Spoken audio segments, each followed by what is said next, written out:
బంధ విముక్తి కోసం సాధన చేసేవారు కూడా లేరు సుమా.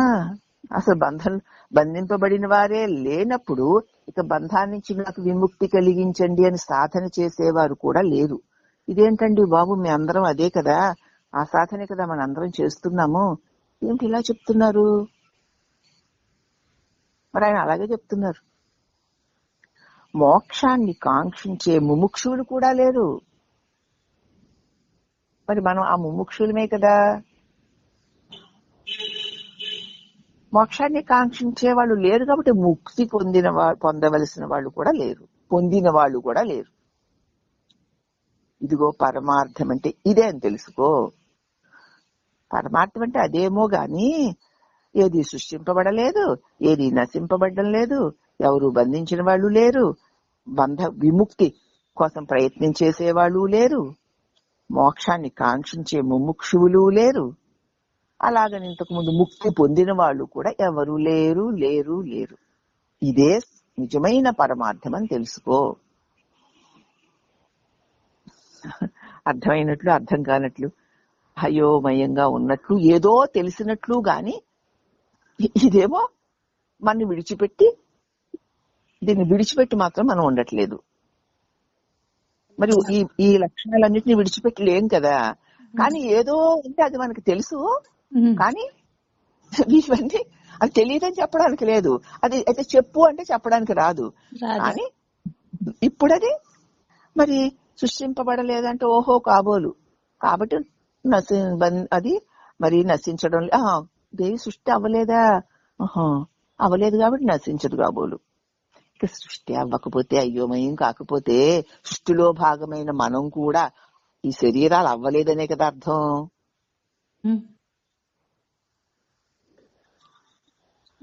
అలాగే శరీరం అయితే కదా బంధం. మరి శరీరమే కానప్పుడు బంధం లేనప్పుడు ముక్తి ఎందుకు? అసలు ఎవ్వరు బంధితులే లేరు, ముక్తి పొందిన వారే లేరు, పొందవలసిన పనే లేదు. ఎందుకంటే ఈ సృష్టి జరగలేదు.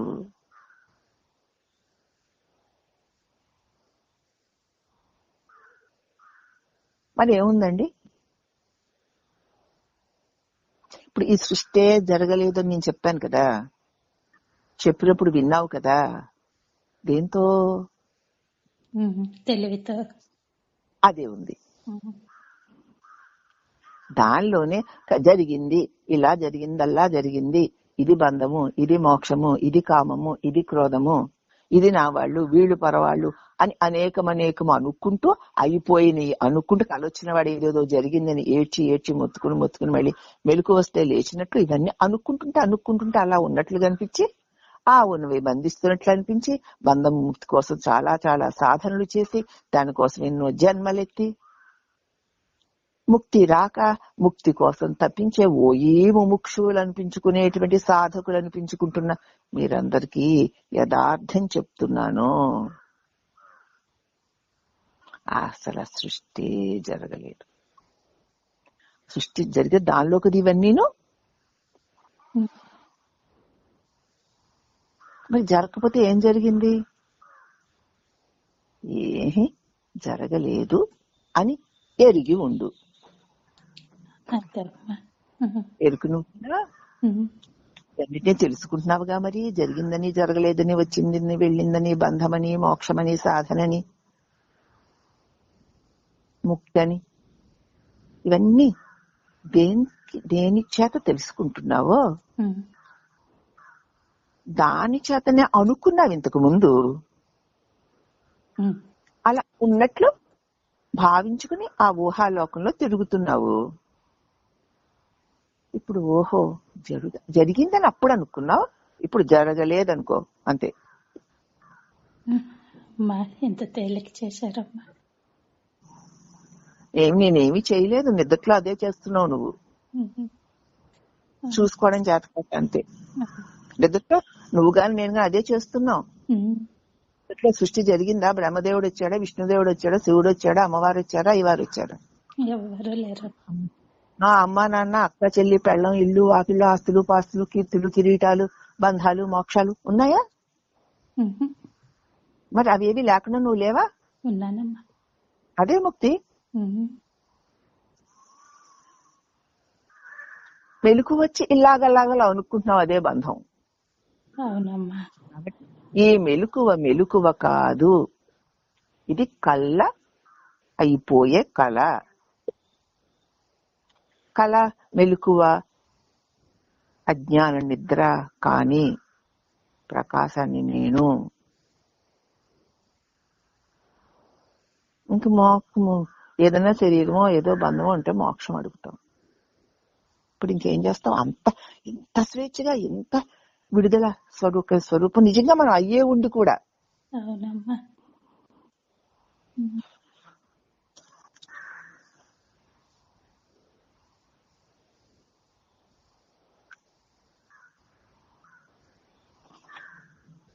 అందుచేత ఏది సృష్టింపబడుట లేదు, నశించుట లేదు, బంధింపబడిన వారు లేరు, బంధ విముక్తి కోసం సాధన చేసేవారు లేరు, మోక్షాన్ని కాంక్షించే ముముక్షువులు లేరు, ముక్తి పొందిన వారు లేరు, ఎవ్వరూ లేరు.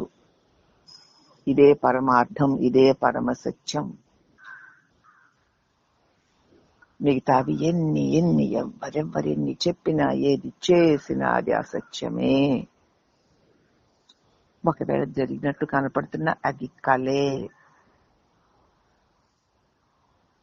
అని తెలుసుకో. పైన తెలిపిన వచనానికి శ్రీ భగవాన్ సంక్షిప్తంగా వెంపారూపంలో ఉపదేశించిందే ఈ వచనం. సృష్టి, లయము, బంధము, విముక్తి, బంధ విముక్తిని కోరేవారు, దానికై సాధన చేసేవారు, ముక్తిని పొందినవారు ఇవన్నీ ఏం లేవు, ఇదే పరమార్థం అని భగవాన్ చక్కగా వెంప ఛందస్సులో చెప్పారట. ఈ గ్రంథంలో 100వ వచనం అజాత సిద్ధాంతం అని చెప్పాం. అది ఎలాగంటే అమృత బిందోపనిషత్తులోని 30వ శ్లోకాన్ని, ఆత్మోపనిషత్తులోని 30వ శ్లోకాన్ని, మాండూక్య కారికలలోని 2వ అధ్యాయంలో 32వ శ్లోకాన్ని, వివేక చూడామణిలో 574వ శ్లోకాన్ని మనం గనక అన్వయించి చూసుకుంటే వాటి భావము కూడా ఇక్కడ మనకి భగవాన్ సెలవిచ్చిన భావమే ఉంది వాటిలలో. అంటే ఉపనిషత్తుల్లో, శాస్త్రాలలో కూడా ఇదే సారం, ఇదే విషయం అతి ప్రత్యక్షంగా చెప్పబడింది.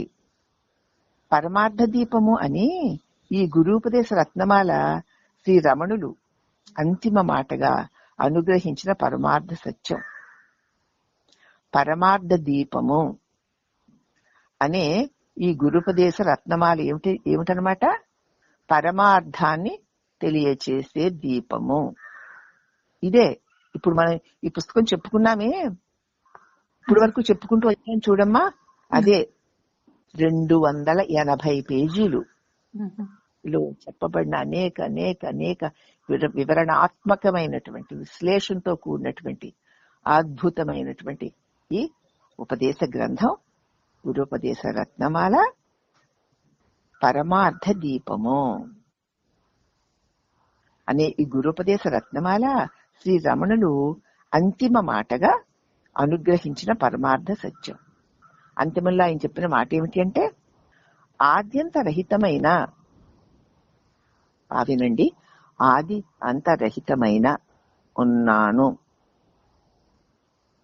అనే రూపమై సచ్చిదానంద ఏకస్వరూపంగా నిర్వికారంగా నిరంతరం ప్రకాశించే నేనే పరమార్థం. అంతే.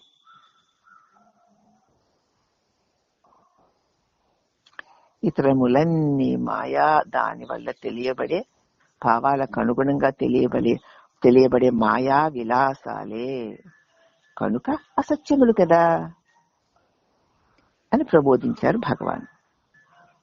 దీన్ని సూచించినప్పుడు శ్రీ మునుగనారు దాన్ని తమిళంలో అనువదించి ఈ గ్రంథంలో 1227వ ఉపదేశ రత్నంగా కూర్చారు. ఇందాక చెప్పాం కదా, అది 1227 అనమాట.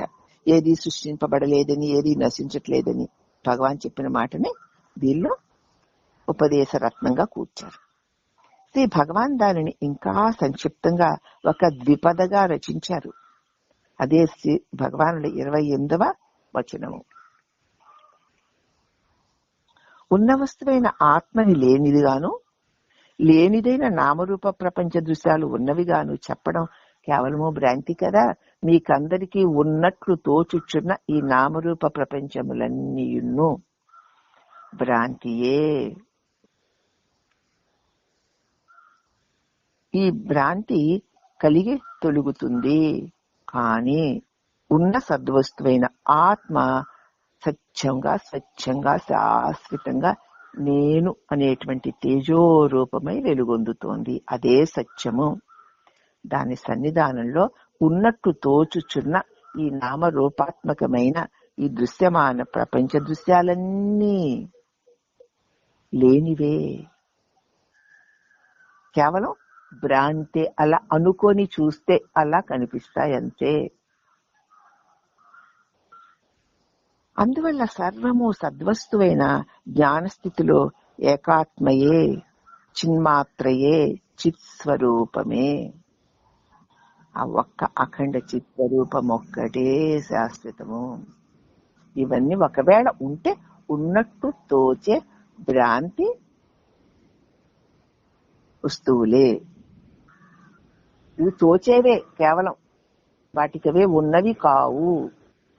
ఉన్నదేది అది ఉన్నది, దానికదే ఉన్నది. అది తోచేది కాదు, పూచేది కాదు. అది ఉంది, అదే శాంతి, అదే నువ్వు. అది నువ్వై ఉన్నావు, మరిచి ఇది నేను అనుకున్నావు. ఇప్పుడు అది నువ్వుగా ఉండు.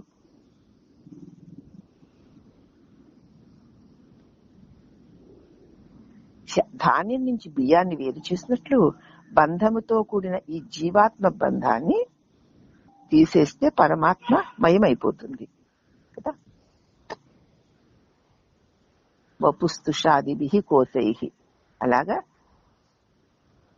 బియ్యపు గింజని కప్పి ఉంచినటువంటి పొట్టు వలె, పొట్టును ఒలిస్తే లోపల మెరిసే బియ్యపు గింజలాగా ఆ ధాన్యం నుంచి బియ్యాన్ని వేరు చేసినట్లు, ఇదిగో నేను జీవుడను, బంధములో ఉన్నాను, నేను ఈ దేహాన్ని అని బంధముతో కూడి ఉన్న జీవాత్మ బంధాన్ని తీసేస్తే ఎలా తీసేస్తావు? ఇదిగో ఆ ధాన్యపు గింజ పొట్టు ఒలిస్తే లోపల బియ్యపు గింజలాగా ఈ దేహము నేనన్న భావన ఒలి చేస్తే లోపల చిత్ స్వరూపమైన నీవు ప్రకాశిస్తూ ఉన్నావు. ఆ చైతన్య ప్రకాశమందే ఈ దేహం యొక్క ఉనికి. ఇది ఉన్నట్టు తోచుట, దీనికి కదలిక, దీనికి వ్యవహారము నీ చిస్వరూప చైతన్యమందే జరుగుతోంది. నిన్ను విడిచి ఇది లేదు, ఇది లేకపోయినా నువ్వున్నావు. పొట్టు తీసేసిన బియ్యపు గింజ మళ్ళీ విత్తితే ధాన్యం రావు. పొట్టు తీయని బియ్యపు గింజని, ధాన్యపు గింజ ఒక్కదాన్ని గనక విత్తితే అవి మళ్ళీ వేల గింజలు పెడుతుంది. కాబట్టి దేహము నేనన్న భావన వదలకపోతే మళ్ళీ నీకు వేల జన్మలు వస్తాయి. మానవ జన్మ వచ్చి ఇంతటి బోధ అందుతున్నప్పుడు ఈ పొట్టు ఒలి చేసిన బియ్యపు గింజలాగా ఈ దేహమనే ఈ కప్పు తీసేస్తే శుద్ధ చిత్స్వరూపమై నువ్వు మిగిలి ఉంటావు. ఇక మళ్ళీ ఇలాంటి మూసేసే, బంధించే ఈ కప్పు వంటి దేహం మళ్ళీ రాదు. అదే పరమాత్మ అయిపోతుంది అని శాస్త్రాలు ప్రారంభంలో చెప్పి, ఇట్లాగా జీవాత్మ పరమాత్మయని, బంధమోక్షాలని చెప్పేదంతా జ్ఞానరూపమైన ఆత్మలో తోచే భ్రాంతమైన మనోభావనే. కాబట్టి నీ స్వరూపంలోనే ఇవన్నీ, ఇప్పుడు నేను చెప్పేవన్నీ కూడా నీకు ఎలా తెలుస్తున్నాయి? ఒకవేళ నేను చెబుతూ ఉంటే దాన్ని నీ లోపల ఎలా గ్రహిస్తున్నావు? అంటున్నావు, అవును తెలిసిందంటున్నావు, అది ఇదే కదా అంటున్నావు. ఎలా? అది నేనే కాబట్టి చిత్స్వరూపమై ఉన్నావు. ఏదైనా దానిలోనే ఉండాలి, అది లేకపోతే ఏదీ లేదు.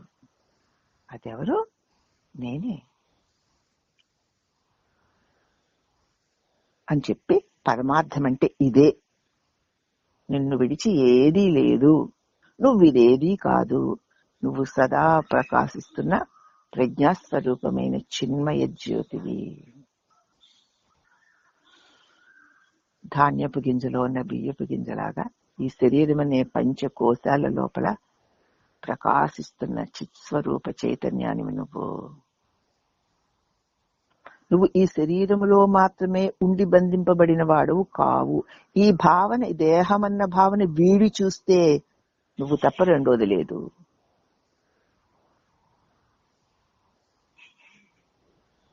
ఈ దేహంలో ఉన్నామని ఎందుకు చెప్తున్నామంటే, ముందు ఈ దేహ భావన వదలడానికి. వదిలేసిన తర్వాత ఆ బియ్యపు గింజలాగా చిన్నవాళ్ళ ముడుచుకుని ఉండవు. నీ స్వస్వరూపం అనంతమై ఉంది, నువ్వు తప్ప రెండోది లేదు. ఇలాగే తొక్కంతా ఒలిచేసి ఈ పంచకోశాలని విడిచిపెట్టేసి నేను అలా ప్రకాశిస్తూ దీపంలా ఉంటానని అనుకోకండి. అప్పుడు పరిమితులు పోయాయి, పరిధులు పోయాయి, అడ్లు పోయాయి. అనంతమై ప్రకాశిస్తున్న అచిన్మయ జ్యోతివి నీవుగా సదా ఉంటావు. అదే నీ నిజ స్వరూపము అని తెలియచేస్తూ పరమార్థాన్ని చక్కగా అనుభవానికి అందేలాగున వివరించి చెప్పారు గురుదేవులు. ఇక సత్ స్థితి, ఏ ఏ వస్తువులు ఉన్నాయని నువ్వు అనుకుంటున్నావో, ఇవన్నీ ఉన్నాయని కదా మనం అనుకుంటున్నాం. అవి ఉన్నాయి, ఇవి ఉన్నాయి, అక్కడ ఉన్నాయి, ఇక్కడ ఉన్నాయి, ఇంకా చాలా బాగున్నాయట, ఇవేవో ఎంతో బాగున్నాయట, అక్కడేవో కొత్త రకం చీరలు వచ్చాయట, అక్కడేమో డిస్కౌంట్లట, ఇక్కడేమో న్యూ మోడల్ అట, ఎప్పుడు ఎవరి దగ్గర లేవట, ఇప్పుడు కొత్తగా ట్రెండ్ అట అంటూ చీరల గురించి, అలాగే నగల గురించి, అలాగే ఇళ్ల గురించి, ఆ ఇల్లు ఎంత గొప్పగా ఉంది, ఇల్లు ఎంత గొప్పగా ఉంది, ఇళ్ల గురించి, ఇళ్లల్లో ఉన్న వస్తువుల గురించి, ఇవి అలా ఉన్నాయి, ఇలా ఉన్నాయి, ఇవి బాగున్నాయి, అవి బాగాలేదని నువ్వు ఏదైతే అనుకుంటున్నావో అవన్నీ అస్సలు నిజానికి లేనివే. లేకపోవడం ఏంటంటే, వాళ్ళ ఇంట్లో చూసొచ్చాం ఖచ్చితంగా ఉంది అంటాం మనం. అవునా? ఊరికే చెప్పేస్తుంటే ఊహించుకోవడం కాదు, అంటావా లేదా? లేకపోవడం ఏంటి? స్వయంగా చూసాం, అక్కడ వస్తువు ఉంది, దానివల్ల వాళ్ళు ఎంతో హ్యాపీగా ఉన్నారు, అదేమీ లేదంటారు ఏమిటి మీరు అని తెలుసుకోవాలి కదా. స్పష్టంగా చెప్పుకున్న దాని హృదయంలో ప్రతిష్ఠించుకున్న తర్వాత ఇక ఇది ఏది లేదని, ఉన్నది చిన్మయ స్వరూపమైన నేనేనని స్థిరపడ్డాం. తర్వాత సత్ స్థితి అంటే ఏమిటి? ఏ ఏ వస్తువులు ఉన్నాయని నువ్వు అనుకుంటున్నావో అవన్నీ నిజానికి లేనివే. పైగా ఏ వస్తువు ఉన్నదని గాని లేనిదని గాని నీ మనసుకు తెలియదో అది ఒక్కటే నిజమైన వస్తువు. ఏ వస్తువు ఉంది అని గాని లేదని గాని నీకు తెలియదో అదే నిజముగా ఉన్న వస్తువు. ఇది ఉంది, అది ఉంది, అలా ఉంది, ఇలా ఉంది నీ చేత తెలియబడేవన్నీ లేని వస్తువులు అంటున్నాడు. అంటే ఇప్పుడు మన చేత తెలియబడే ప్రతిదీ కూడా నిజముగా లేనిదే. కానీ నీకు అసలు ఏమాత్రము ఏది శాశ్వతంగా ఉంది అది కొంచెం కూడా తెలియదు చూడు. అది ఉందని గాని లేదని గాని నీకు తెలియందేదో కదూ, నీ మనసుకి తెలియదో అదే నిజంగా ఉన్న వస్తువు. నీ మనసుకి ఎందుకు తెలియదు అంటున్నారంటే, మనసుకి తెలియదు, ఆ మనసుని దాటితే అదే నువ్వు అయి ఉంటావు. ప్రకాశానికి మనసు ఉంది ఏమిటి? అంచేత మనసుకి తెలియదు. మనస్తే ఇది బాగుంది, అది బాగుంది, అది ఉంది, ఇది ఉంది, అక్కడుంది, ఇక్కడుంది, అంత గొప్పదని ఈ విచిత్రమైన ఈ వస్తువులన్నీ ఉన్నాయని అనుకుంటూ ఉంటుంది. నిజానికి అవి లేనివే. దాని మనసులోని వాసనలకు అనుగుణంగా అది ఆ వస్తువులకు ఆ విలువనిస్తూ వాటిని గురించి ఊహిస్తూ ఆలోచిస్తూ సంపాదిస్తూ రక్షించుకుంటూ ఉంటుంది. పైగా ఆ మనసుకి ఏ నీ నిజ స్వరూపమైన సద్వస్తువై సదా ప్రకాశించేది ఏదైతే ఉన్నదో అది దానికి ఏ మాత్రమూ తెలియదు. అది తెలిసిందా ఇది లేకుండా పోతుంది. అది తెలియలేదా ఇదే రాజ్యం వెళ్తుంది. ఇప్పుడు మనందరికీ ఇదే రాజ్యం వెళ్తుంది కాబట్టి అది ఇది అక్కడ ఇక్కడ అలాగా ఇలాగ ఇవన్నీ మనకు సత్యాలుగా కూర్చున్నాయి. అవునా? ఇది ఎవరికి ఏది అని కనుక ఆలోచిస్తే ఈ అనేకత్వాన్ని చూసే ఆ మనస్సు అనే తలంపు కాస్త ఆగిపోతుంది. అప్పుడు ఏది మిగిలిపోతుందో అది వేటిని లక్షించడం లేదు, వేటితో సంబంధం లేదు. తనకు తానే ఉన్నానని కూడా అనక్కర్లేకుండా అనుకోకుండా ప్రకాశిస్తున్నది ఏదో అదే ఉన్నది. ఉన్నది అంటే అదే ఉన్నది, అదే జ్ఞాన రూపమే ఉన్నది. అది లేకపోతే ఇదిగో ఈ మనసుతో ఇది ఉందని తోచేవన్నీ ఉండగలవా?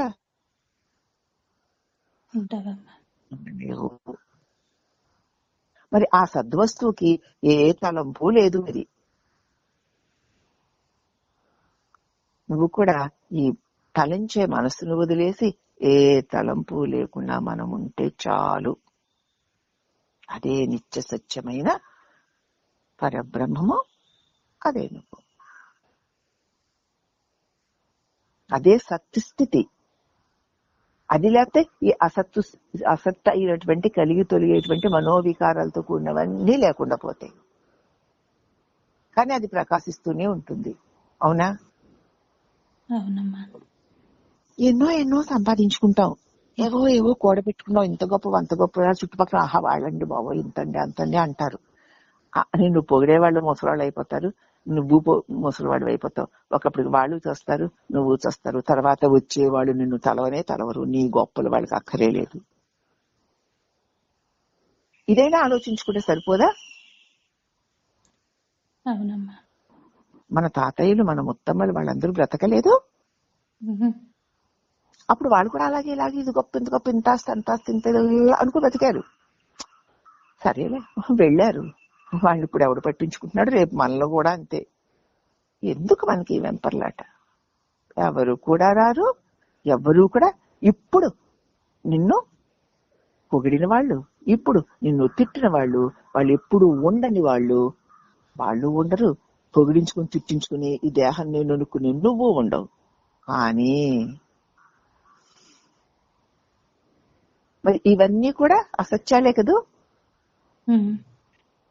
ఇవన్నీ నేను ఇలా అనుకునేవాడు మనస్సు. అది ఏమీ అనుకోకుండా ఉంటే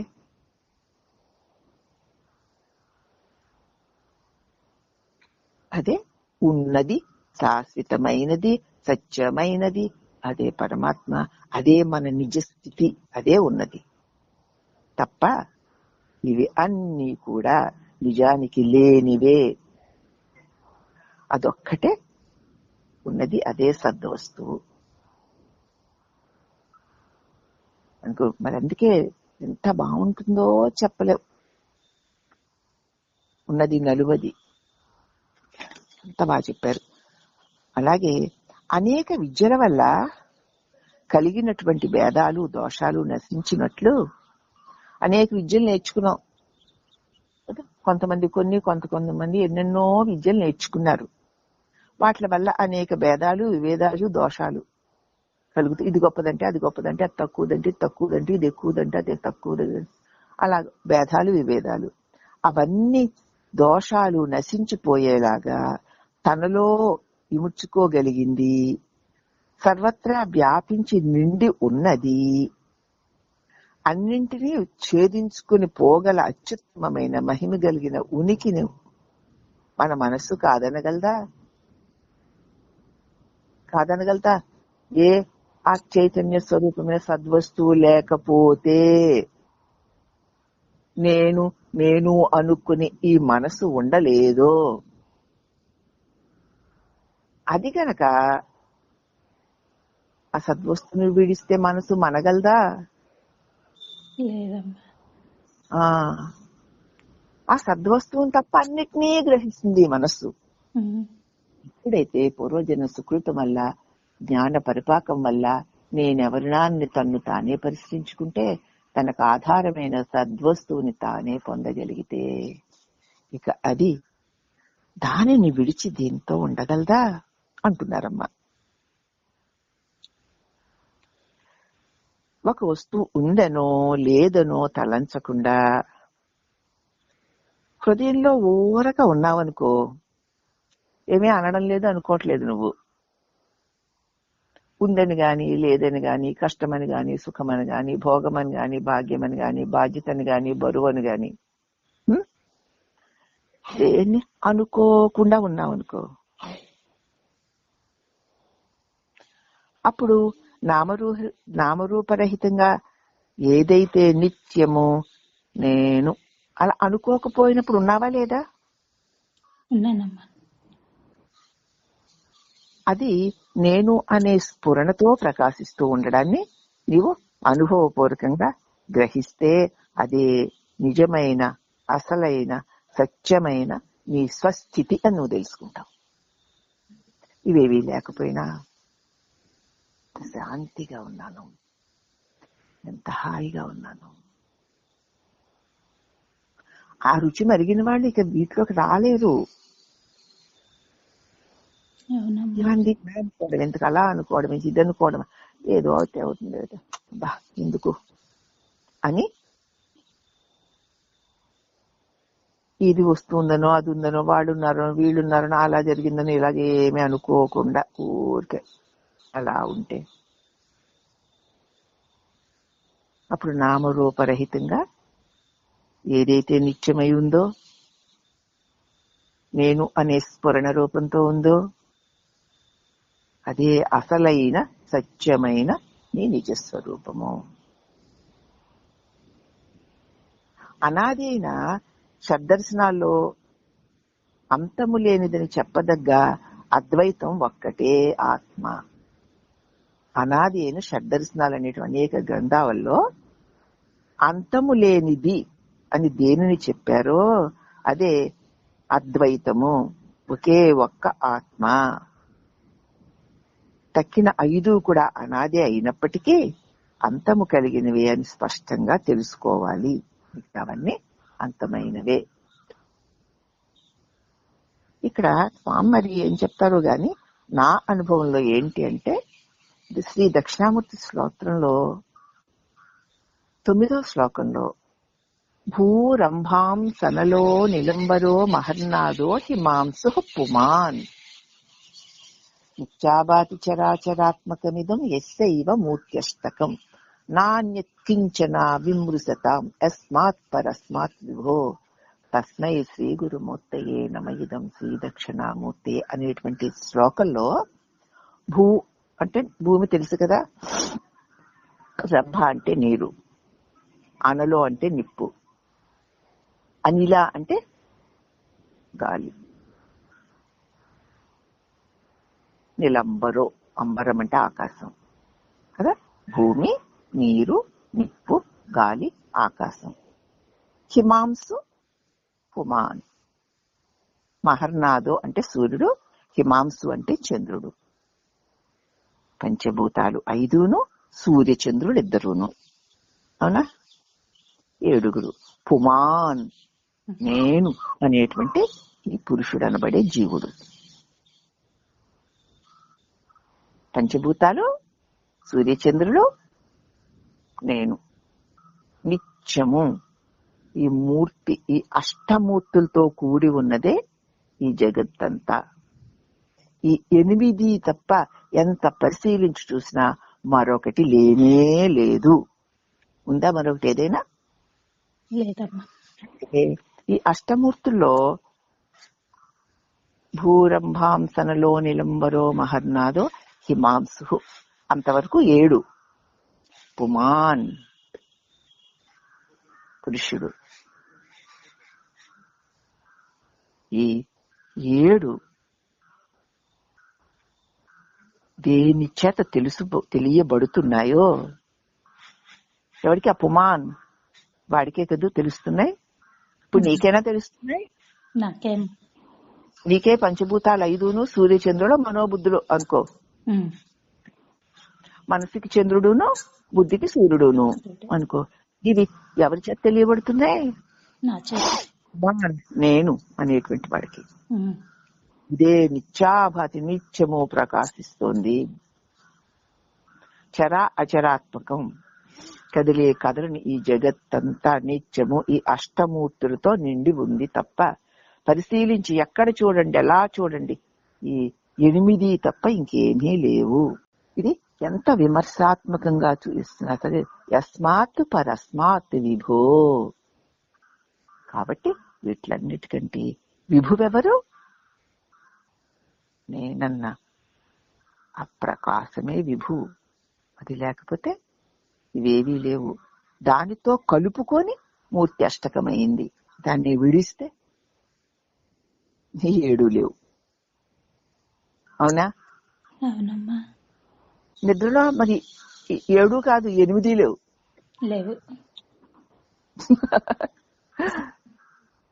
అందుచేత అనేక విద్యల వల్ల కలిగినటువంటి భేదాలు దోషాలు నశించినట్లు తనలో తన్ను తాను ఇముడ్చుకోగలిగింది. ఇక ఆ నేను అన్న భావన వదిలేస్తే ఉంది, సమస్తము ఏమైపోయాయి. సర్వత్ర వ్యాపించి నిండి ఉన్నది, అన్నిటినీ ఛేదించి అవతల పడేసేది.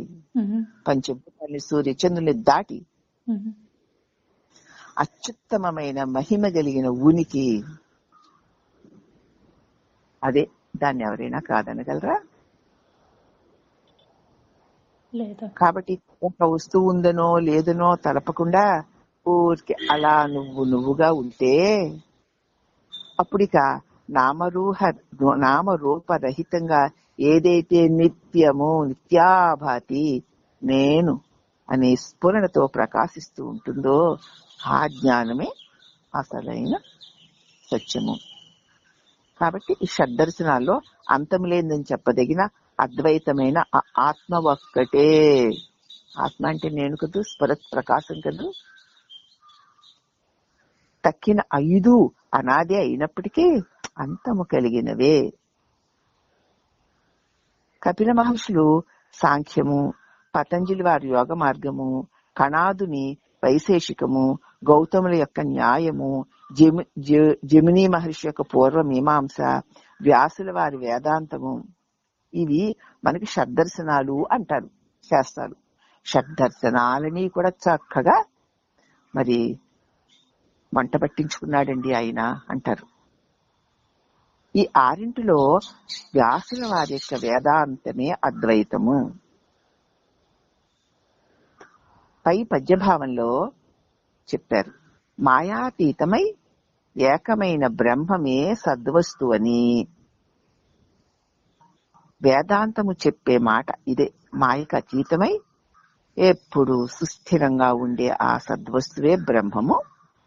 ఈ మాయ కలిగి కాసేపు తొలగి విజృంభించి నానా రకాలుగా తోచి మళ్ళీ లేకుండా పోయేదే మాయ.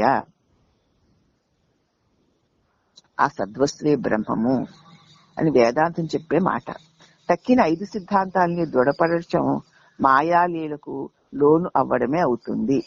మిగతావన్నీ కూడా అవును అది ఉంది కదా, ఆయన కపిల మహర్షి వారు ఇలా చెప్పారు కదా, పతంజలి గారు ఆ యోగం చెప్పారు కదా, కణాదుల వారి వైశేషికాలు చెప్పారు కదా, గౌతముల వారి న్యాయాలు చెప్పారు కదా, జైమిని వారి పూర్ణ మాస్టర్, ఇవన్నీ కూడా వ్యాసులు వారు చెప్పినటువంటి వేదాంత సారమైన అద్వైతము.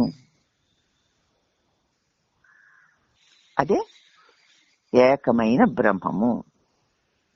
రెండోది లేదు. ఆ ఒక్కటి ప్రకాశిస్తుంటేనే ఇవన్నీ ఉన్నట్టు తోస్తాయి. దాన్ని విడిచి ఏదీ లేదు. ఆ సద్వస్తే బ్రహ్మము. అదే నువ్వు. ఆ సద్వస్తుని చెప్తున్నప్పుడు నీకు తెలుస్తుంది కదా, ఆ తెలుసుకునేదేదో అది నువ్వు, అదే ఆ బ్రహ్మము అని వేదాంతం చెప్పే మాట. తక్కిన 5 సిద్ధాంతాలు దృఢపరచుకోవడం ఎందుకంటే మళ్ళీ అవన్నీ అవునండి అవి నిజమేనడం ఎందుకంటే అది మాయాలీలకు లోనైపోవడమే. మళ్ళీ అవి సత్యాలు ఎప్పుడు సత్యం అవుతాయి? ఆ నేననే చిన్మయ జ్యోతి లేకపోతే. అందువల్ల అనాదే అయినప్పటికీ అంతము గల మాయవలే ఈ పంచదర్శనాలు కూడా మాయ నశించడం వల్ల అవి నశించిపోతాయి. అంటే అంతము గలవే నీ చిన్మయ స్వరూపమైన నీ నిజస్వరూపమే శాశ్వతము.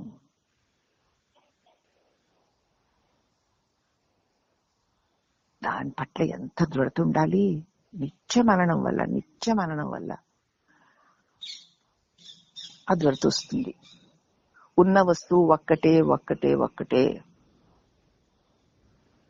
అతి సూక్ష్మమైన బుద్ధితో హృదయంలో అన్వేషించి తెలుసుకున్న జ్ఞానులు అన్నిటినీ వదిలేశారు. సూక్ష్మాతి సూక్ష్మమైన తీవ్రమైన ఏకీకృతమైన ధ్యాసతో తమ హృదయంలోనే అన్వేషించి తెలుసుకున్న జ్ఞానులు ఆ పూర్ణ వస్తువుని అది ఒక్కటే, అక్కడికి వెళ్ళిన వాడు కూడా ఉండడిక అని శాస్త్రాలలో పలు రకాలుగా ప్రబోధించారు. మతాలు ఎన్నో ఉన్నాయి, అవి ఎంతగానో వ్యాపించి కూడా ఉన్నాయి. వాని అన్నింటిలోనూ అద్వైతమే మకుటాయమానమైనది, రెండోది లేని సద్వస్తువే. అది ఉంటేనే మిగతావన్నీ. అది జ్ఞానమయంగా ప్రకాశించే పరమ మౌనము. అది బిగుసిపోయిన కటిక చీకటి లాంటి రాయా మౌనం అంటే? కాదు, జ్ఞానమై ప్రకాశించే ఆనందకరమైన మౌనము. మతాల నడుమ ఈ వేదాలు సృష్టించిన ఈ అహంకారం ఉంది చూడు, అదే అసద్రూపమైన విషబీజం. నశింప చేయవలసిన దాన్నే. ఈ నేను మేనన్న భావన లేచాకానే కులము, గోత్రము, మతము, మంత్రము, తంత్రము. అవునా? కాబట్టి ఈ మతాల నడుమ విభేదాన్ని సృష్టించింది ఏమిటి? నేను అనే అహంకారమే. అది అసత్యమైన విషబీజం. అది విషయాల వలలో పడేసి నానా చిందర వందర చేసేసి నాశనం చేసేస్తుంది. దానినే మనం నశింప చెయ్యాలి. ఎవరా వీడిని పట్టి చూడాలి. చూసేసరికి మాయమైపోయే మాయావివాడు. చూడకపోతే మళ్ళీ పట్టుకు పీడించేటువంటి మహాభయంకరమైన పిశాచము. ఇప్పుడు మనమే మనమే పరిశీలించుకోవాలి. ఆది అంతాలు లేనిది, మార్పు కారణము ఉపమానాలు లేనిది.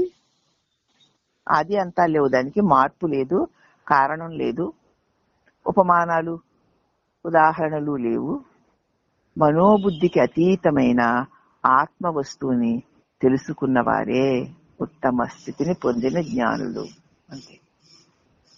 తమ స్వరూపాన్ని తాము తెలుసుకొని అదే తానై అంతా తానై చిన్మయ ప్రకాశమై సదా ఉంటూ ఉంటారు. వారే ఉత్తమ జ్ఞానులు. వారికి ఎన్ని ఉన్నా పొంగు లేదు, ఏమీ లేకపోయినా కుంగు లేదు. ఎందుకంటే అసలు అన్ని నేనుతో సహా మేనుతో సహా అన్ని లేనివేగా. మరి కళలో ఉన్న అనేకత్వాలన్నీ లేనివైపోవడం లేదు. వారి నిజస్వరూప జ్ఞానం ఉదయించాక ఇవన్నీ వారికి లేనివే. గుర్తొచ్చిందనుకో, నా కళ్ళలో ఇలా వచ్చిందని చెప్తాం. అలాగే ఎవరైనా అడిగితే అవునండి అప్పుడు అలా అయిందండి అంటారంతే.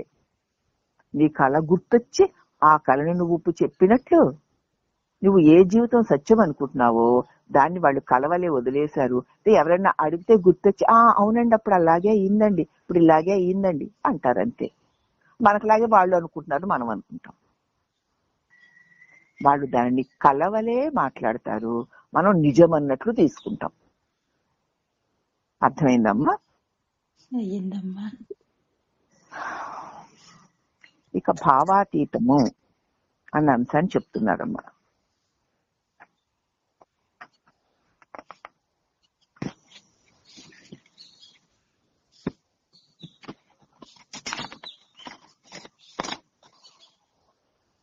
అద్వైత మహిమ దేనితోనూ సంబంధం లేకుండా స్వతంత్రమైన పరావస్తువుగా జ్ఞానుల హృదయంలో తెలుస్తుంది తప్ప ఆ అద్వైత ఆ సద్వస్తువు యొక్క మహిమ ఎవరికి తెలియదు. ఎందుకు తెలియదు? మనకి దేహాత్మ భ్రాంతి, దేహము నేనని జగత్తు సత్యమని దృఢంగా మన మనసులో మన హృదయంలో పేరుకుపోయింది. అందుచేత ఇవన్నీ లేనివే ఉన్నది నా చిన్మయ ప్రకాశమే అనేటువంటి దృఢమైన అద్వైత జ్ఞానము, దాని మహిమ వీటితో దేనితోనూ సంబంధం లేకుండా స్వతంత్రమైన ఆ పరవస్తువుగా జ్ఞానులు తమ హృదయంలో తామదేగా పొంది ఉంటారు తప్ప ఈ ధ్యానించే వారికి అల్ప ఇంద్రియాల ద్వారా అసత్యంగా గోచరించే ద్వైత దృశ్యాల వలె తెలియబడేది కాదు. ధ్యానించే వారికి అల్ప ఇంద్రియాల ద్వారా, మన ఇంద్రియాల ద్వారా తెలియబడుతున్నటువంటి ఈ ద్వైత దృశ్యాలన్నీ అసత్యాలే, అవునా? కానీ సత్యాలు ఉన్నాయి. మరి అలాగే ఆ ధ్యానం చేస్తామంటున్నాం కదా, ఆ ధ్యానించే వాళ్ళకి అల్ప ఇంద్రియాల ద్వారా అసత్యంగా గోచరించే ద్వైత దృశ్యాల్లాగా మరి ఆ ధ్యానం చేస్తే తెలియబడేది కాదు నీ నిజస్వరూపము. అంటే ధ్యానం వల్ల కూడా నీ నిజస్వరూపము నీకు తెలియబడదు. అదేంటండి ధ్యానం చేయమంటున్నారు కదా, చేసేవాడు ఉంటాడమ్మా అక్కడ. అవునమ్మా, ధ్యానించేవాడు ఉన్నాడు కదమ్మా. అంత శాంతిగా ఉన్నాను, అంత శాంతిగా ఉన్నానంటూ అది ఎటువంటిది అంటున్నారంటే, అల్ప ఇంద్రియాల ద్వారా అసత్యంగా గోచరించే ఈ ద్వైత దృశ్యాలను చూసేవాడి లాంటిదే అదిను. ఆ ధ్యానంలో ఉన్న శాంతి కూడా ఈ దృశ్యాల వంటిదే. ఒక అనుభవమే అవుతుంది తప్ప అది సుస్థిరమైంది అవ్వదు. అది సుస్థిరమైంది అవ్వాలంటే కేవలం జ్ఞానమే. పరమ శాంతి, పరమ ఆనందము. ఆహా అంటే అదే అంతిమ లక్ష్యం అనుకోకండి. ఎవరికి ప్రశ్నించాలి అని ప్రశ్నించ జ్ఞాన రూపమును మనోరహితమైన బ్రహ్మమును బాబా వినండి, జ్ఞాన స్వరూపము, మనస్సు లేకుండా ఉన్న బ్రహ్మము, మనోమూలము అయిన హృదయంలో నిలకడ చెందిన ప్రాజ్ఞులు తెలుసుకోగలుగుతారు. మాటి మాటికి నేను అనే తలంపు పుట్టే మూలంలో సుస్థిరంగా ఉన్నవారు మాత్రమే తెలుసుకోగలుగుతారు తప్ప మిగిలిన వారు తెలుసుకోలేరు. ఎందుకంటే వారు మనోమూలమైన హృదయంలో నిలకడ చెందిన ప్రాజ్ఞులై ఉంటారు తప్ప, అందుకే వాళ్ళు తెలుసుకోగలుగుతారు. కలత చెంది విషయాలతో కూడిన చిత్తం కలిగిన మానవులు తెలుసుకోలేరు. కాసేపు తాత్కాలికంగా ఆపిన లోపల అలా కలత చెందిన చిత్తం తాత్కాలికంగా పడుకొని ఉంటుంది అంతే. నువ్వు మళ్ళీ ధ్యానం మానేసే క్షణంలో ఇచ్చిపోతుంది. చూసుకొని సాధన చేస్తే తెలుస్తాయి అవన్నీ. చెయ్యకపోతే మాత్రం ఏదో వినేసి వదిలేసుకోండి, అది మీ ఇష్టమే, నాకెందుకు. అద్వైత మహిమను అనుభవం చేసుకోవాలని తప్పించే తీవ్ర ముముక్షువులారా, నిజమా? మీరు నిజంగా అద్వైత మహిమని అనుభవంలోకి తెచ్చుకోవాలనుకుంటున్నారా? ఆ అనుభవం పొందాలనే తీవ్రమైనటువంటి ముక్తిని కోరే లక్షణం మీకుందా? అలా ఉంటే ఇదిగో చిత్తవాసనలు పూర్తిగా అణిగి శాంతి పొంగి సద్వస్తువులో నిష్ట గల వారికి అద్వైత అనుభవం కలుగుతుందని తెలుసుకోండి. నాకు మోక్షం కావాలి, అద్వైత మహిమను నేను పొందాలి, ఏక వస్తువుతో నేను ఉండాలి అని నిజంగా నువ్వు అనుకుంటే ఇక చిత్తంలో చింతనలన్నింటినీ వదిలే. ఒక్క చింతించదగిన వస్తువు కూడా లేనటువంటి శాంతమైన స్థితిలో ఉండు. అలా ఉంటూ సద్వస్తువులో మాత్రమే గట్టి నిష్ట కలిగిన వారికి అద్వైత అనుభవం లభిస్తుంది. ఆత్మ విచారణ మార్గాన్ని అవలంబించి మరి అలా మాకు కావాలనే కాంక్ష తీవ్రంగానే ఉందండి, ఉండలేకపోతున్నాం, మరి ఎలాగా అంటే వాళ్ళకి ఏమని చెప్పాలి? మనం అద్వైత అనుభవం చేసుకోవాలని తప్పించే తీవ్ర ముముక్షువులారా, చిత్తవాసన పూర్తిగా అణిగిపోయి శాంతి పొంగి పొరలేటువంటి ఆ సద్వస్తువులో నిష్ట గలవారికి మాత్రమే అద్వైత అనుభవం లభిస్తుంది అంటున్నారు. మరి ఎలాగా కావాలనైతే మాకు ఉందండి, కానీ మరి ఆ అంత బలమైన తీవ్రమైన సాధన మేము చేయలేకపోతున్నాం. అంటే ఏమిటి? చిత్తంలో చింతలు ఉన్నాయని, దేహానికి సంబంధించిన వాటి మీద ఇంకా భ్రాంతులు మోహాలు ఉన్నాయని అర్థం. మరి ఎలాగా? వదలాలనే ఉంది, మరి అవి వదలడం లేదు. అంటే ఇప్పుడు చెప్తున్నారు కదా, ఆత్మ విచారణ మార్గాన్ని నిష్ఠతో అవలంబించి సత్యంలో నిలకడ చెందడానికి గట్టి ప్రయత్నం చెయ్యాలి. అలాగా మరి నిలకడ చెందడానికి ఇష్టపడకపోతే ఆ మందబుద్ధులకి ఆ అనుభవం ఎలా లభిస్తుంది? ఏమని చెప్పగలం? చెయ్యాలి. చెయ్యకపోతే ఎవరు ఏమీ చెప్పలేదు. తెలుస్తుంది బుద్ధికి. కాసేపు ఆహా ఈహి అనుకుంటాం, కానీ పట్టు పట్టాలి అంతే. ఆ నిష్ఠ వదలకూడదు. ఆ నిష్ఠతో పట్టు పట్టిన వారికి అది అందుతుంది. మరి మేము అలా నిష్ఠతో ఉండలేకపోతున్నాం అంటే ఇంక దేన్నో పట్టుకున్నాం అని అర్థం. నీకు అదే కావాలంటే వీటిని నెమ్మదిగా వదిలే దానిలో పట్టుకుని ఉండడానికే. యతో నిశ్చరతి మనశ్చంచలమస్తి తతస్తతో నేమేతత్ ఆత్మానం మత్పరాయణ అన్నాడు. ఎన్నోసార్లు జారిపోతే పడిపోతుంది, అయినా సరే వెంటనే మళ్ళీ తీసుకొచ్చి మళ్ళీ కూర్చోబెట్టు. మళ్ళీ పడిందే వదిలేసి దాంతో కలిసి పారిపోకు. మళ్ళీ తీసుకొచ్చి మళ్ళీ కూర్చోబెట్టు. మళ్ళీ పడింది దాన్ని కూడా వెళ్ళకు, మళ్ళీ తీసుకొచ్చి మళ్ళీ కూర్చోబెట్టు. అంతే.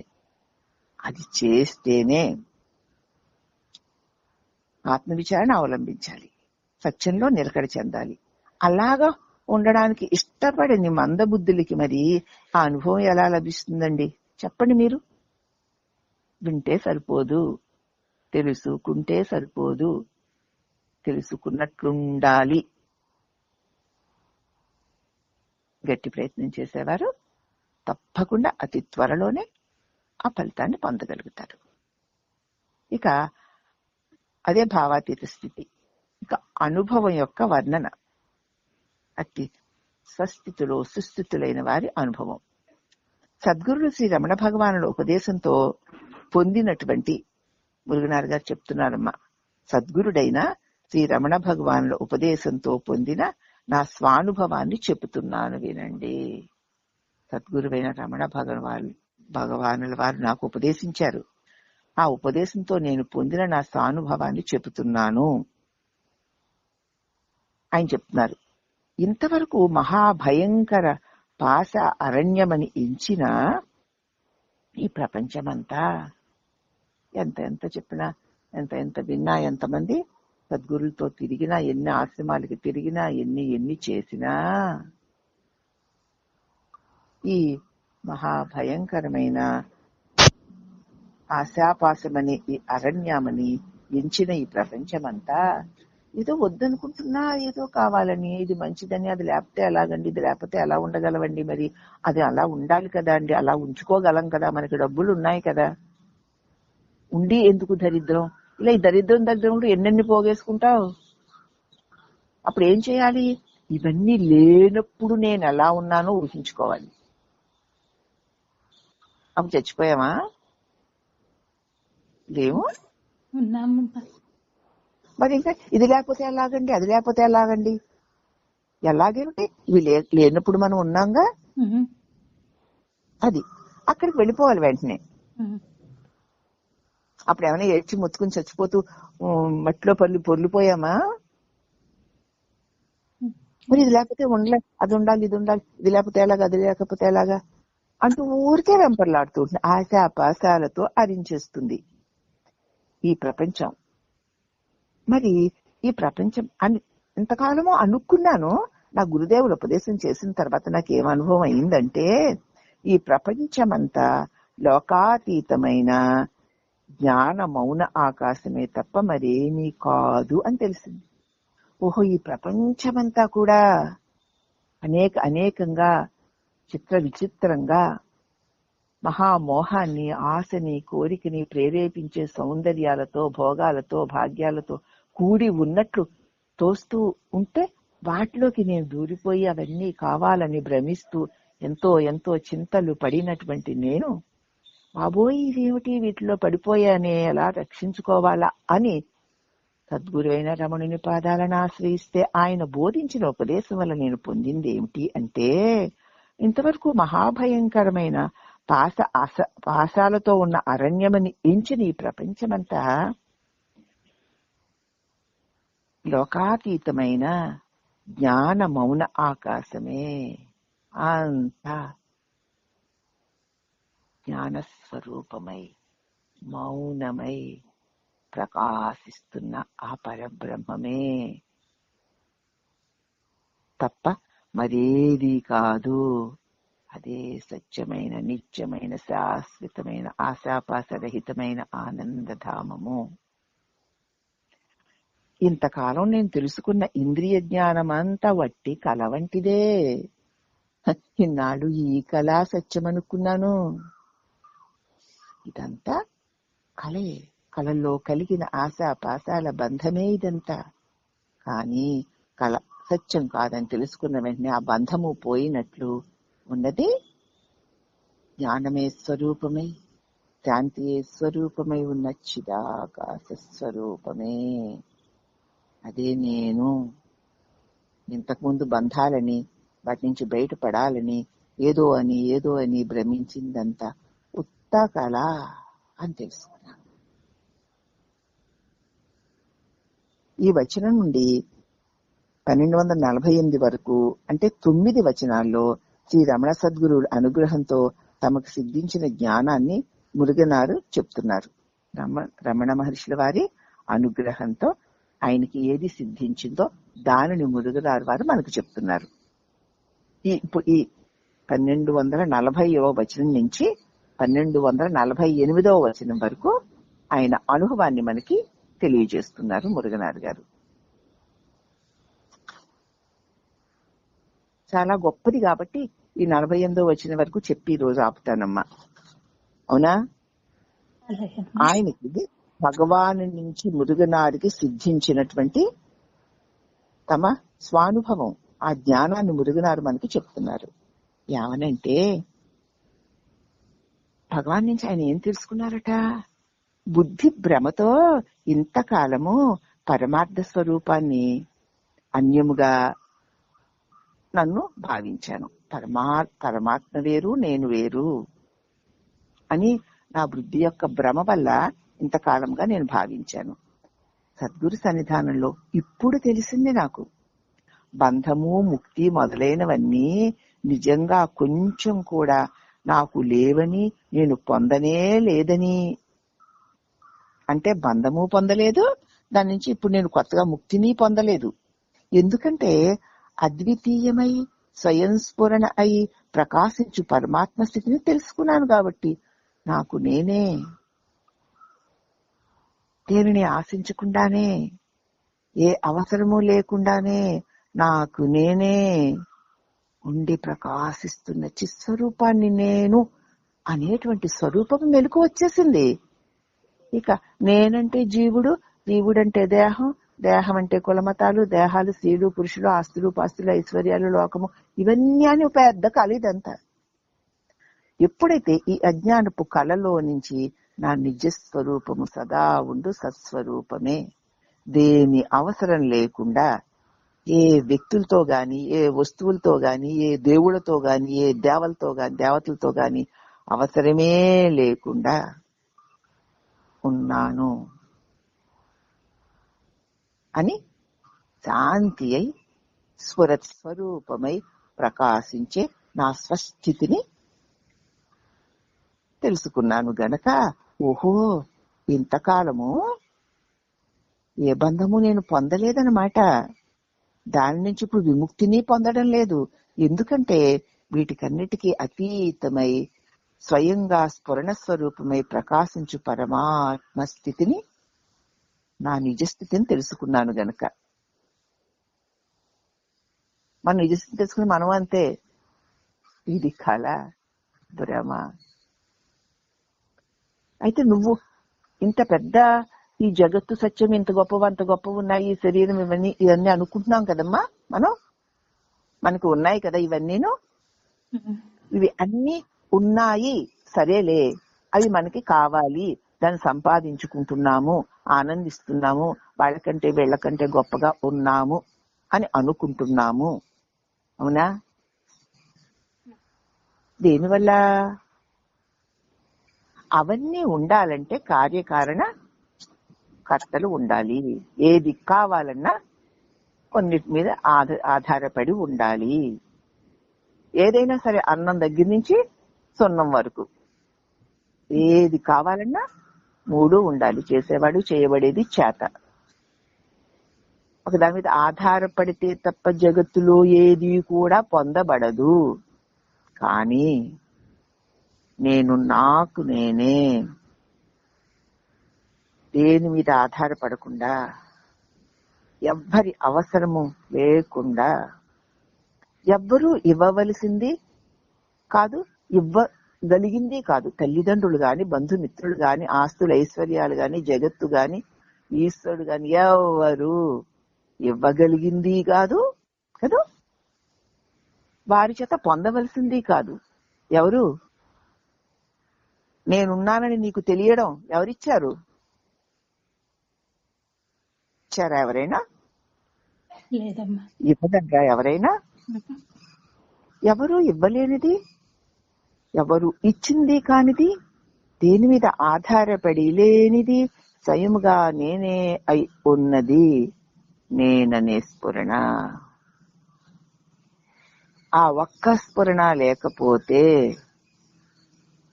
ఏం లేవు. ఉన్నాయా? లేవమ్మా. ఆ ఒక్క స్ఫురణ వల్ల ఇవన్నీ ఉంటుంటే దాన్ని మరచి ఇవన్నీ ఉన్నాయని, ఇంతకాలం గొప్పవని దాన్ని అనుకుని కలగన్నాను. ఇంతకాలం నన్ను నేను మరిచాను, నేను కానిది నేనని తలచి దానివల్ల అనేక సుఖదుఖాల వల్లలో తిరిగి బంధంలో ఉన్నానని భ్రమపడి ముక్తి కోసం ప్రయత్నం చేసి సద్గురువుని ఆశ్రయిస్తే, వై లే నిద్రపోతున్నావా, కలుస్తుందిలే, నువ్వున్నావు, నువ్వేమి కాదు. తన్ను మరచి తనువు తానై తలచి ఎన్నో జన్మములెత్తితుది. తన్ను తెలిసి తానవుట పలులోక సంచార కలన్మేల్కొనుట కనుము అన్నది ఏకాత్మ పంచకంలో మొదటి శ్లోకం. ఇదేనా? శ్లోకాలు చెప్పేస్తాం, అర్థాలు చెప్పేస్తాం, అనుభవానికి రాకపోతే ఎలాగమ్మా? నీవున్నావు, నీకు దేవరక్కర్లేదు. ఎంత ధీమా, ఎంత ధైర్యం, ఎంత ఆనందం, ఎంత బంధరహితం. దేని మీద ఆధారపడకుండా ఉండగలిగే జీవితం కంటే ఇంకేం కావాలమ్మా? చక్రవర్తి అయినా దేని మీదన్నా ఆధారపడాలి, అవునా? కనీసం వాడి ఒంటి మీదన్నా వాడు ఆధారపడాలి, వాడి ఇంద్రియాల మీదన్నా వాడు ఆధారపడాలి, వాడి మనోబుద్ధుల మీదన్నా వాడు ఆధారపడాలి. కానీ నాకో ఏ ఆధారము లేని, అవసరం లేని, సదా ఉన్న స్ఫురత్ స్వరూపాన్ని నేను అని నన్ను నేను మరచి కలగని, కలలో భ్రమలో చిక్కుకున్న నేను పుణ్యం వల్ల సద్గురి ఆశ్రయంలో చేరి ఆయన ప్రబోధతో మేల్కొని ఇంతకాలము కలవగనానని బంధముక్తులే లేని చిన్మయ శాశ్వత స్వప్రకాశ స్వరూపుడనని నా గురువు నుంచి నేను తెలుసుకున్నాను అంటున్నారు మురుగనార్ గారు. మరి మనం కూడా ఇప్పుడు తెలుసుకున్నట్లేనా? ఆయన చెప్పిన దాన్ని మనం కూడా తెలుసుకోకపోతే ఆయన చెప్పిన దాని వల్ల ప్రయోజనం ఏమిటమ్మా? లేదమ్మా, తెలుసుకున్నామమ్మా. ఉపదేశసారంలో 29వ పద్యం, ఉపదేశసారంలో 29వ పద్యం ఏది? బంధముక్తి తం పరం సుఖం విందతి హజీ వస్తు దైవిక. బంధముక్తులు లేని అతీతమైన శాశ్వతమైన సుఖస్వరూపమే నేను అని ఉన్నది. 450వ పద్యం కూడా ఇదే. మనము ఏ మతాన్ని పరిశీలించినా, ఆయా మతాలలో ఏ విధాల వాదనలు విన్నా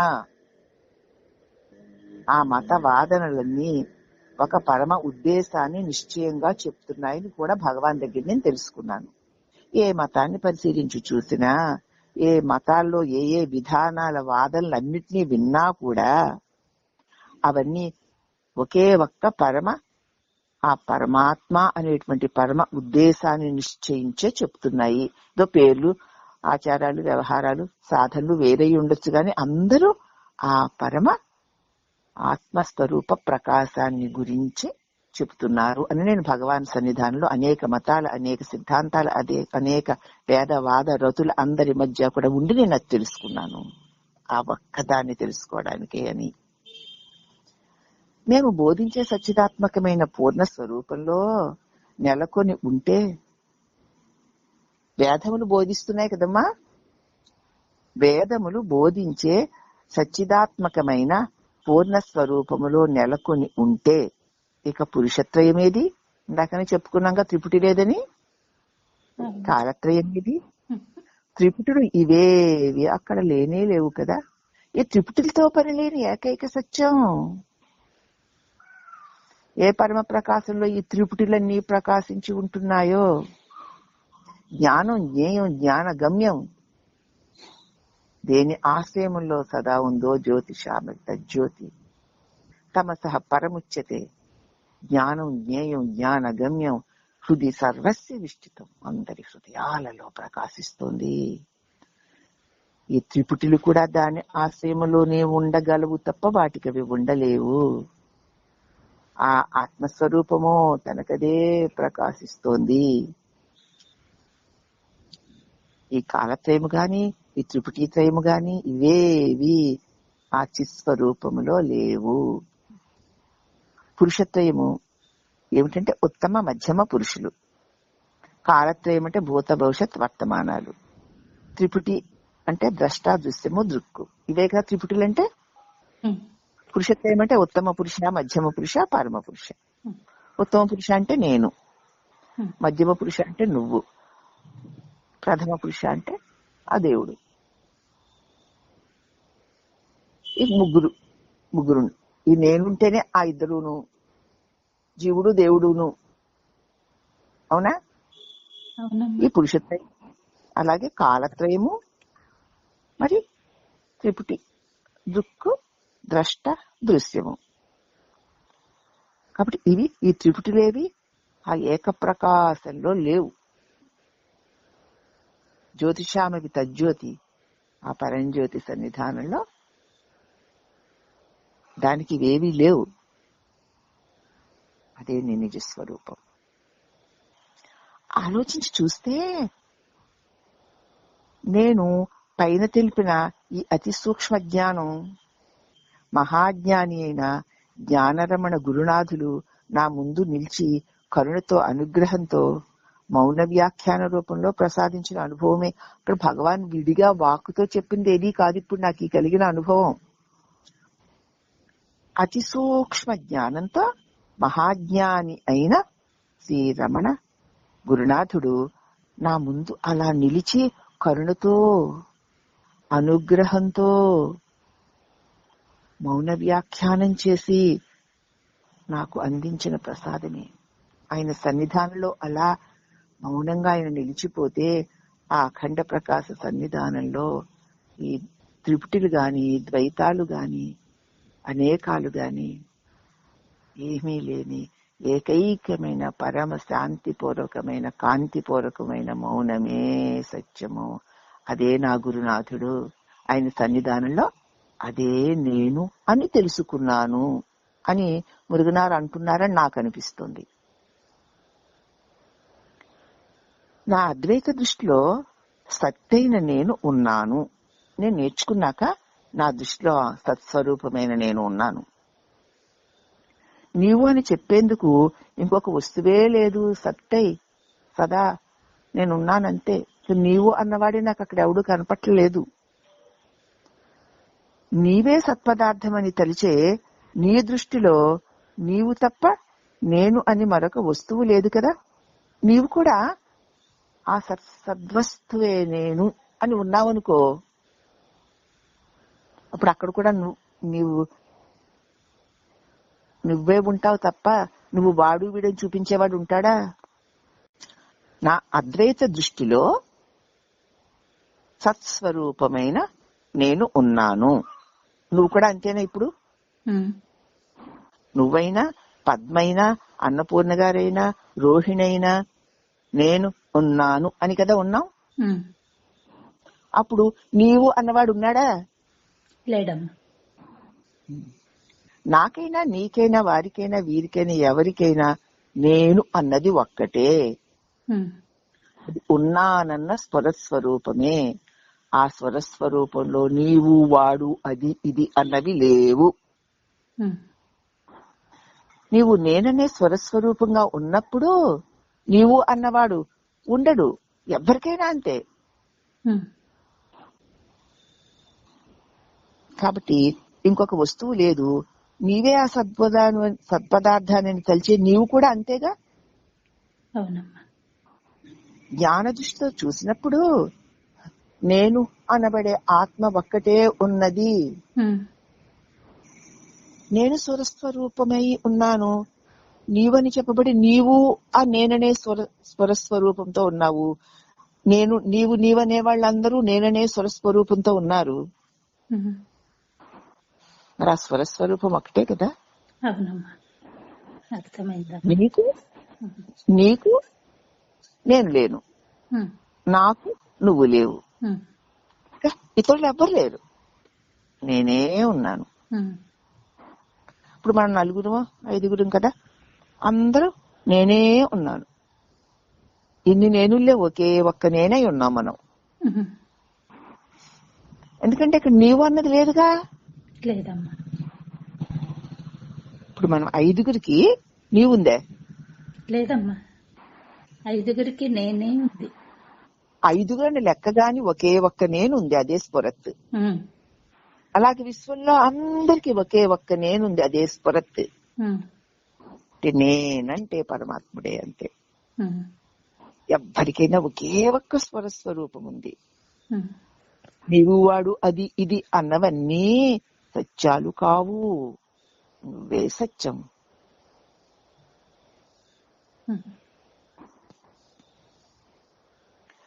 కాబట్టి జ్ఞానంతో చూసినప్పుడు ఆత్మస్వరూపమే ఉన్నది. నేను, నువ్వు, వాడు అనే భేదాలు గోచరించట్లేదు కదా ఇప్పుడు మన అనుభవంలో. లేదమ్మా.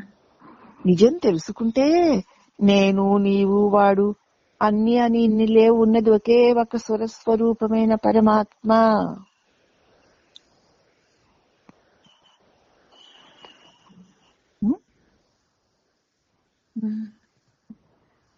ఆ గుర్తు తెలిస్తే గురువు లేడు, శిష్యుడు లేడు, ఉన్నది ఆ ఏకైక పరమాత్మే.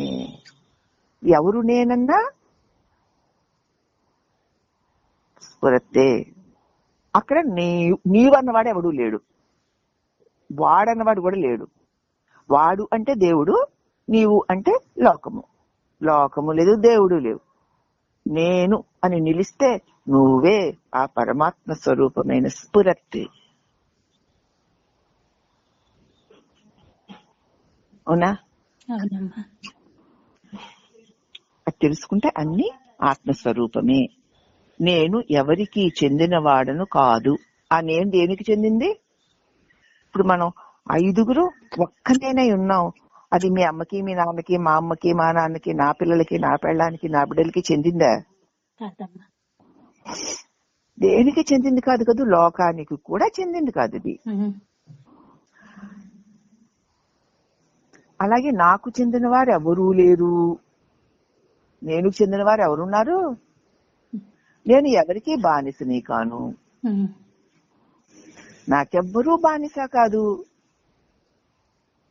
నేను నిర్వర్తించవలసిన బాధ్యతలు ఏమున్నాయి? స్వరూపానికి బాధ్యతలు ఏమున్నాయి? కర్తవ్యాలు లేవు.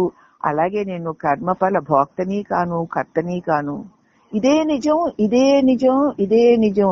ఈ ఒక్క సత్యాన్ని హే ప్రియమైన భగవాన్ సాధకులారా గ్రహించండి. నేనే సత్యమై ఒక్క నేనుగా నిలువు. నీవు వాడుల స్థితికి దిగజారకు అని ఏకమై ఉన్న ఆ పరమ మౌన శాంతమూర్తి అయిన భగవాన్ యొక్క మౌన వ్యాఖ్య ప్రకటితంలో ఈ ఒక్క సత్యాన్ని అనుభవానికి తెచ్చుకొని మీకు అందిస్తున్నాను అంటున్నారు మురుగనార్ వారు.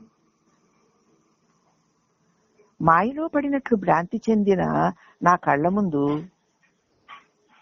మాయలో పడి ఇంతకాలం భ్రాంతి చెందాను, అట్టి నా కళ్ళ ముందు రమణ సద్గురువుగా కనపడి నన్ను అనుగ్రహించింది రమణులు అనుకున్నాను ఇంతకాలం. కానీ నా ఆత్మయే, నా స్వరూపమే రమణ సద్గురువుల రూపములో నాకు తోచి మాయలో ఉన్నానని భ్రమపడుతున్న నాకు నా స్వరూప ప్రకాశమునందించినది ఈ రమణ సద్గురువు అనుకుంటున్నానే. ఆ రమణ సద్గురువు అనబడేది నేనే, నా ఆత్మయే. కాబట్టి ఆ సద్గురు స్వరూపంగానే ప్రకాశించు నా పరిపూర్ణ ఆత్మకే నా వందనములు. నా స్వరూపానికే నేను నమస్కరించుకుంటున్నాను. ఒకసారి ముచ్చటగా ఉంటుంది బ్రహ్మమ్మ గారి మాటలు. బ్రహ్మమునకు బ్రహ్మము నమస్కరించుచున్నది. ఎంత అర్థం ఉందో చూసావా మాట వెనకాతల. నా పూర్ణ ఆత్మకి నేనే నమస్కరించుకుంటున్నాను, నాకు నేనే నమస్కరించుకుంటున్నాను. శివస్వరూపమైన శ్రీ రమణ పరమాత్మకు మాత్రమే లోబడుతాను తప్ప ఈ మురుగనారు దుఃఖాన్నిచ్చే పేదరికాన్ని ఎంత అనుభవించవలసి వచ్చినా సరే క్షుద్రమైన జగన్మాయా శక్తికి ఎప్పుడు లోబడడు. బాగా తెలుసుకో. శివస్వరూపమైన శ్రీ రమణులకే, మౌన స్వరూపమైన ఆ రమణులకే సదా లోబడి ఉంటాను తప్ప, అంటే నాలో మౌనమై ప్రకాశిస్తున్న శాంతి స్వరూపానికే నేను లోబడి ఉంటాను తప్ప, దుఃఖాన్నిచ్చే పేదరికాన్ని ఎంత పేదరికమైందని సరే అనుభవించవలసి వచ్చినా సరే ఈ క్షుద్రమైన జగన్ మాయా శక్తికి ఎప్పుడు లోబడను అని మాత్రం తెలుసుకోండి. మీరు లోబడకుండా ఉండండి. మీ హృదయంలో ప్రకాశిస్తున్న సత్య శివస్వరూపమైన పరమ మౌన శాంతి రూపమైన మీ స్వస్వరూపమే అయిన పరమాత్ముడికి మాత్రమే లోబడి ఉండండి. క్షుద్రమైన దుఃఖాన్నిచ్చే పేదరికం గాని,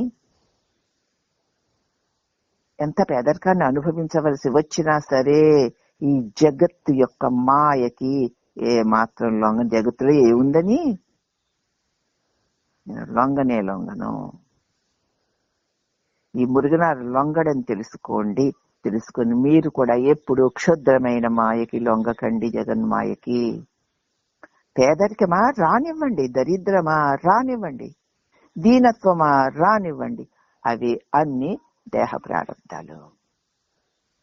మీ చిన్మయ స్వరూప మౌన శాంతి ఆనందమైన ఆ పరమ ఉన్నానన్నే ప్రకాశంలో ఉండండి తప్ప దిగజారవద్దు. నేను ఎటువంటి పరిస్థితుల్లో ఎటువంటి హీనత్వము దీనత్వము వచ్చినా సరే ఈ మోహాన్నిచ్చి మాయలో పడేసే జగన్ మాయకి ఎప్పటికీ లోబడే పనే లేదు.